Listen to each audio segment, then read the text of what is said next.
Welcome to the Undertone podcast, where we talk about all things creepy. We're listening to 10 mysterious audio recordings from an anonymous email.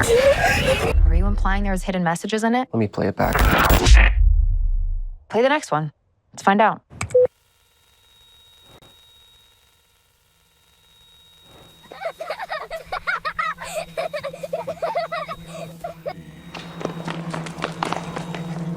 Be-Papa-Dabba-Do. Be-Papa-Dabba-Do. I'm the Scat Man.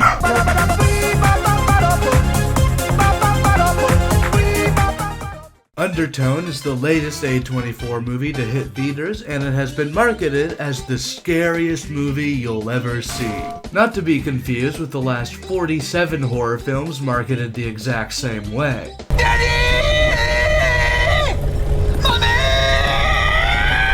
You're probably wondering if it lives up to expectations. Is it really the scariest movie you'll ever see? Well, it really depends on you. When you hear the music in the background, does it make your spine tingle? Does it make your skin crawl? Does it make your eyeballs do a backflip? Is it the scariest thing you've ever heard? Or are you too busy thinking about SpongeBob? Living in the sunlight, loving in the moonlight, having a wonderful time. If your answer's the latter, this movie probably won't be that scary. I'll give you a plot synopsis before we go forward. Undertone is about Evie, a female paranormal podcaster who finds a mysterious email containing several haunted audio recordings. Also, her mom is dying. And that's it. That's the end of the plot synopsis. Not a lot happens in this movie, if I'm being honest. I would describe this film as 50% What If Creepcast Accidentally Summoned a Demon and 50% Granny live-action film adaptation. If either of these things sound really interesting to you, I'm sorry to have gotten your hopes up because both of these ideas are used to the absolute least of their potential.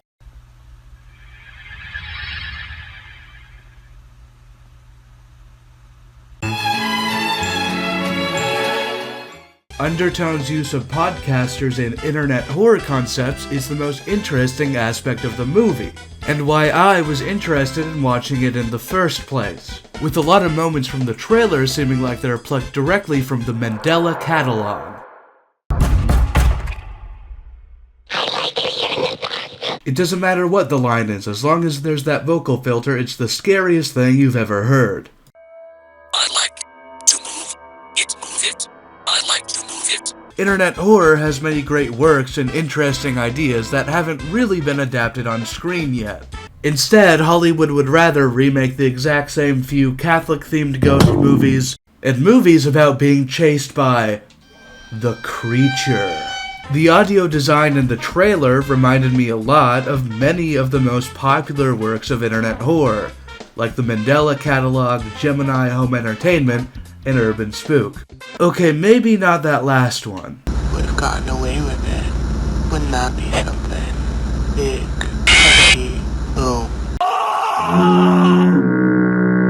The online horror scene has long been ignored by Hollywood, but with Undertone's focus on podcasters who do outside online research, I was interested if this film was finally going to break these ideas into the mainstream. But unfortunately, it seems like we'll have to wait for the Backrooms movie for that to actually happen. This film doesn't really deliver on the internet horror aspect. The closest it got was referencing Mariana Mordegard Glesgorv,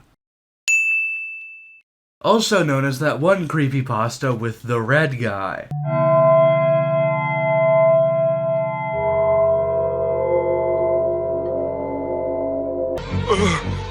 He's just standing there, menacingly! I mean, I have no idea why people were so scared of this red guy. Red people are just people like you or me. This leaves the podcasting as the sole remaining interesting aspect of the film. But unfortunately, it's also the most underbaked aspect of the film. Now, I don't really like baseless speculation. but I'm going to do it anyway. It seems much more like they made the main characters podcasters because they thought it'd do well in the marketing, rather than because they wanted to make a movie about podcasters or even actually care about the medium. For starters, the two main hosts have absolutely no chemistry. Aside from some painfully scripted and corny banter, these two characters have no dynamic. Oh my gosh, listening to that was the scariest moment of my life. If you think that's scary, just wait until you talk to a woman for the first time. It doesn't seem like a podcast anybody would actually listen to. This might seem like a small nitpick, but it's not. The most important aspect of a podcast is the host's dynamic. And if you're making a movie about podcasters with them being podcasters as the main selling point, it should actually feel like a podcast. Let's look at an actual horror podcast for an example. Creepcast is a podcast created by Hunter Canyon and Isaiah Goon. And this podcast has a very clear dynamic between the two co-hosts. First, you have Hunter, who's the totally wacky, zany, unpredictable, random one who at any point could say something super funny and off the wall. Like, fart monster. And then there's Isaiah, who's like the bashful tsundere, who angrily lashes out at Hunter's crude comments, but deep down, secretly loves them.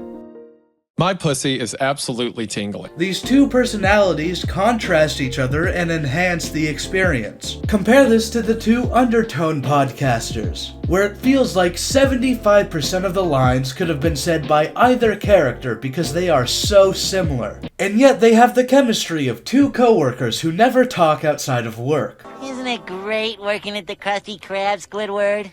Huh? Isn't it?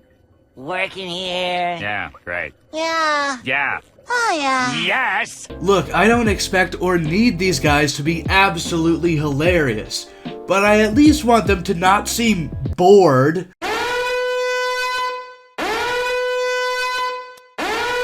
They try to have the dynamic that Evie is the skeptic and the other one, whatever his name is the true believer. And aside from being so cliche I want to tear my brain in half, these are just opinions. They're not really personality traits. It's like when someone makes an OC and just has their personality be their favorite music. And of course, wouldn't you know it, Evie being a skeptic is just a shallow excuse to have her make increasingly stupid decisions. It just wouldn't be a horror movie if the protagonist had an IQ above room temperature. The audio file could describe exactly where she is, what she's doing, and how it's going to kill her in the next 5 seconds, and she'll still write it off as a prank. The male podcast host isn't much better. In fact, he's actually way worse. I don't think it's physically possible to construct a character with less personality. This character only really has 3 lines that are just looped over and over. Whoa, that audio we just listened to was so scary. I just googled the word used in the last audio, and it turns out it's part of a summoning ritual for Double Satan. Hey, main character of the movie, can you tell me how you're feeling right now so that the audience knows? Every single line he says in this entire movie is one variation of those 3. This movie only has 5 characters, and one of them has a personality. How is that even possible? The other podcast host being this bland, hollow husk of a character is the main reason I feel like they didn't care about the podcasting element. This guy might even have slightly more lines than Evie, and I know nothing about him. A lot of aspects of the podcast also don't make any logical sense. They get an email with 10 audio recordings, none of which are more than 5 minutes in length, and it takes them several days to record them all. This movie expects me to believe that these 2 professional podcasters record episodes 10 minutes a day. And there's lots of other little things like that that make me feel like they didn't put that much thought into this. Like how when they got a creepy, cryptic email, they acted like they didn't have a horror podcast. Getting a stupid, cryptic, creepy email should be something these people have gotten like 800 times at this point. Yet they react to this like it's some sort of new, unfamiliar concept. Also, I don't really know where else to put this, but the file names are so stupid and cliche that it took me out of the movie and I couldn't take it seriously.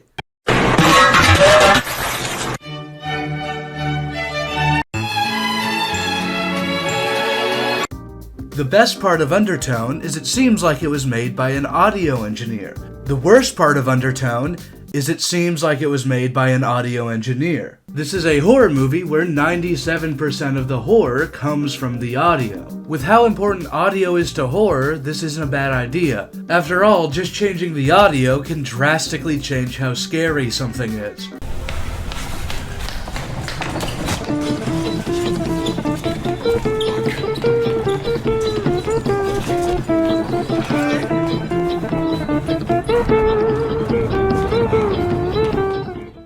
The 10 audio recordings are used in the same way many horror stories use 10 videos or flash drives or whatever.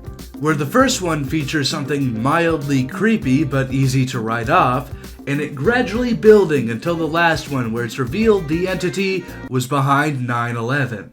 That's from a real creepypasta, by the way. I didn't just make that up. It's called Happy Appy, and it might not be better than Undertone, but it is definitely more entertaining. The audio recordings themselves are really well made, a masterclass in audio design and how to build tension. They're so good, in fact, that you'll be struck with the feeling the movie would have been better if it focused on the characters in the recordings rather than the podcasters. But is audio alone enough to make something scary? Well, after watching this movie, I can confidently say, Undertone pulls out all the stops. It does every trick in the book to make the audio scary.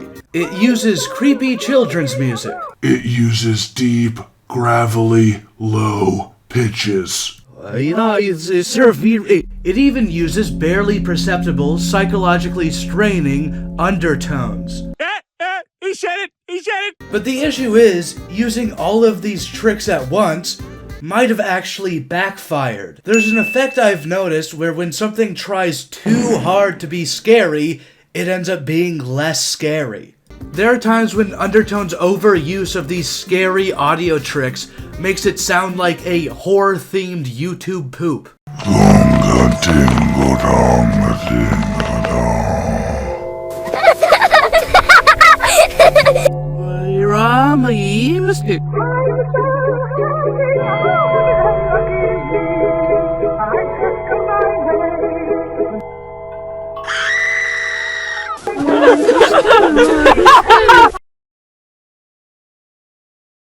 Spaghetti!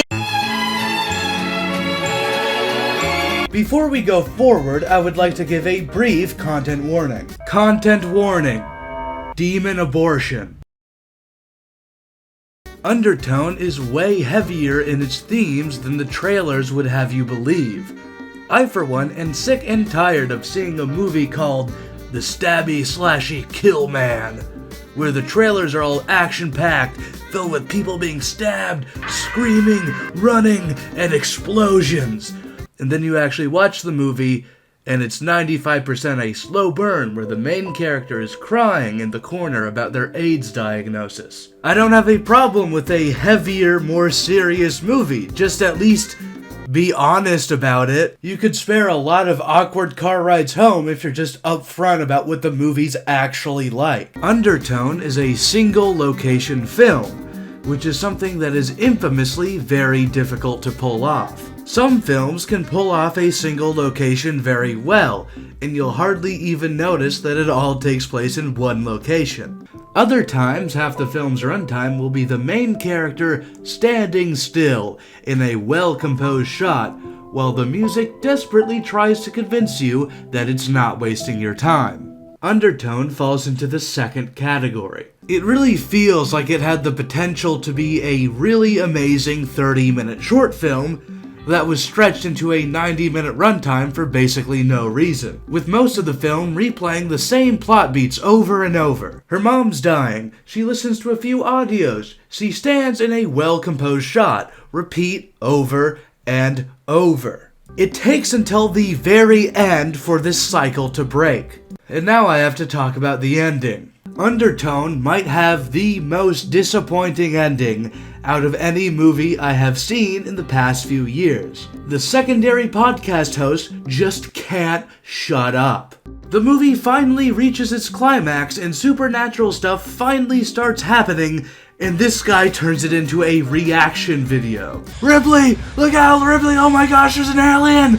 Ah! It's so scary, there's an alien, look out! Oh my gosh, look out, it's an alien! Ah! And then there's the very final scene, which makes the artistic decision to not show anything happening. This scene was so bad that I have given up on describing it and instead have recreated it.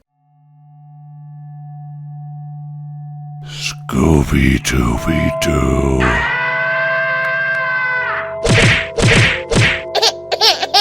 Oh my gosh, Evie, are you okay? Evie, what happened? Oh my god! This movie abruptly ends on high-pitched, corny piano music so quickly it made me laugh. The only thing I can think of that ended more abruptly than the movie was this video.